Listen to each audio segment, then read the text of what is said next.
This project is called Install Day Energy, a 30 by 50 by 10 steel building that came together exactly as it was designed. Horizontal siding gives the structure a clean, finished appearance, while the full 1-foot overhang around the entire building adds both visual balance and long-term protection.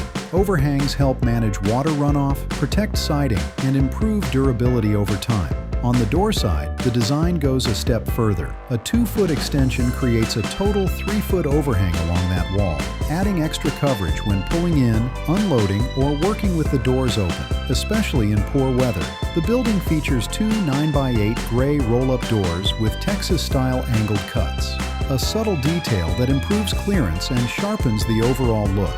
Inside, a center wall separates the shop area from the garage space, creating a more organized and functional layout. Up top, a roof moisture barrier helps control condensation, and gutters direct water away from the structure and foundation, because the details that matter most are the ones that protect the building long-term. Install Day Energy isn't about speed, it's about preparation. When the design is thought through before installation begins, everything comes together the way it should.